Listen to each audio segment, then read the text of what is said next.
RAB 12 CPSC Bogura ও RAB 13 Gaibandha এর যৌথ অভিযানে হত্যা মামলার একমাত্র আসামি 24 ঘন্টার মধ্যে আমরা গ্রেপ্তার সংক্রান্তে আয়োজিত আজকে ভাইরা বিভিন্ন অনুষ্ঠানে আমি তাদেরকে সিপিএসসি পক্ষ থেকে স্বাগত জানাচ্ছি। বাংলাদেশ আমার অহংকার এই স্লোগান নিয়ে র্যাপিড অ্যাকশন ব্যাটালিয়ন সৃষ্টিলগ্ন থেকেই বিভিন্ন ধরনের অপরাধীদের গ্রেপ্তারের ক্ষেত্রে জোরালো ভূমিকা পালন করে আসছে। র্যাবের সৃষ্টিকাল থেকে বিপুল পরিমাণ অবৈধ অস্ত্র গোলাবারুদ উদ্ধার, চাঁদাবাজ, সন্ত্রাসী, খুনি, প্রতারক, অপহরণকারী অপরাধীদের গ্রেপ্তার করে সাধারণ জনগণের মনে আস্থা অর্জন করতে সক্ষম হয়েছে। এছাড়াও বিভিন্ন সময় সংঘটিত চাঞ্চল্যকর হত্যাকাণ্ডে জড়িত আসামিদের আইনের আওতায় এনে র্যাব জনগণের মনে আস্থা অর্জন করতে সক্ষম হয়েছে। এই ধারাবাহিকতায় আপনারা জানেন গতকালকে আদিমপুর থানাধীন সাতোয়া এলাকার একটা ঘটনা ঘটে। সেটা হলো যে মেয়ের জামাই কর্তৃক শাশুড়ি আয়েশের হত্যাকাণ্ডের শিকার হয়। তো এই ঘটনার পরপরই আমরা সাধারণত শুরু করি এবং যে আসামি সে আসামির মোবাইল নম্বরগুলো নিয়ে আমরা চেষ্টা করি যে তার লোকেশন দেখে সে কোন দিকে যাচ্ছে কী করতেছে। তো এই সংক্রান্তে মামলা রুজু হয়। মামলা রুজু হওয়ার সাথে সাথে আমরা আমাদের দুটো টিম, আমাদের এখানকার সিপিএসসি টিম ও গাইবান্ধা র্যাবের টিম এই যৌথ অপারেশন করে গাইবান্ধা সাগাটা এলাকা থেকে আমরা তাকে অ্যারেস্ট করতে সক্ষম হই। তো তাকে অ্যারেস্ট করে নিয়ে আসার পরে সে জিজ্ঞাসাবাদে যেটা আমাদের প্রকাশ করে সেটা হলো যে ওর ওয়াইফ এবং মানে আপনার যে আসামি রাসেল এবং রাসেলের ওয়াইফ এই দুজনেই কিন্তু সপরিবারে তার শাশুড়ি বাসায় থাকতো, বসবাস করতো।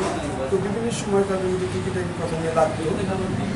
তো একটা গতকাল যেটা হচ্ছে যে ও কাছ থেকে ফিরে রাস্তায় প্রচণ্ড ক্ষুধার্ত অবস্থায় ফিরে, তো ফেরার এক পর্যায়ে সে খাবার চায়। খাবার তো তার ওয়াইফ বলে যে খাবার রেডি হচ্ছে, তুমি গোসলটা সেরে আসো। সেই গোসল সেরে আসেও দেখে যে খাবারটা রেডি হয়নি।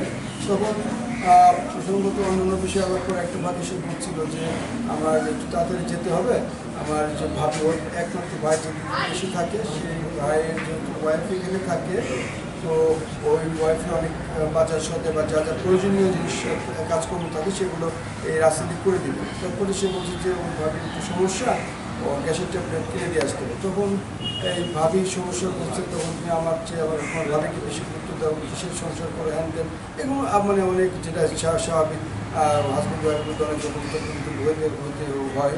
এরকম তর্ক এক পর্যায়ে তো গালাগালি করে এবং টুইটু গালি করে রাসেলকে। যে সকল বিরক্ত এবং যেহেতু তার পেটে ক্ষুধার্ত, সে ওই বিভিন্ন জিনিস ছুঁড়ে মারে তার ওয়াইফকে। এটা দেখে আবার তার ওয়াইফ এবং তার শাশুড়ি দুজন মিলে তাকে আক্রমণ করে। এটা রাসেলের ভাষ্য। আক্রমণ এক পর্যায়ে সেও আক্রমণ করে। তারপরে যেটা হয় যে ওই আপনারা জানেন যে ভাত বা কিছু একটা নামানোর জন্য যে বেরির মতো থাকে, যে চিন্তার মতো থাকে, দিয়ে মানে যে কোনো পাত্রের গলায় ধরে তারপরে নামানো হয়, সেটা সে থ্রো করে। তো তার ভাষ্য যেটা যে থ্রো করার পর্যায়ে সে এটা আরেকটা বস্তুর গায়ে লেগে তারপরে তার শাশুড়ির গলার এখানে ঢুকে যায়। তো তারপরে সে আহত হওয়ার এক পর্যায়ে এদেরকে জর্জিয়া মেডিকেলে নিয়ে আসার জন্য চেষ্টা করা হয়, তো প্রথম মধ্যে মারা যায়।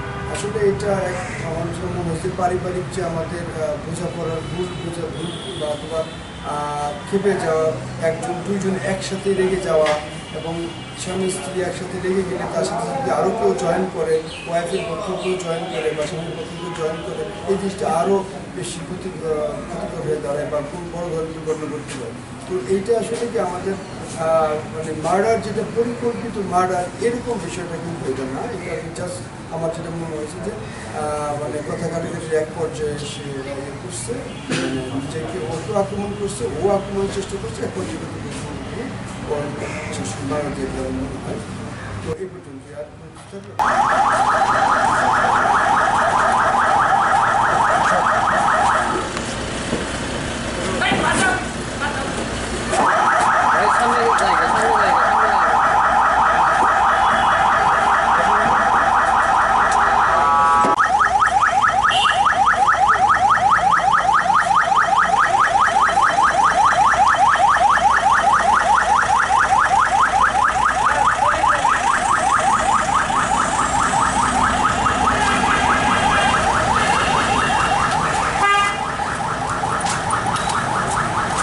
Dale,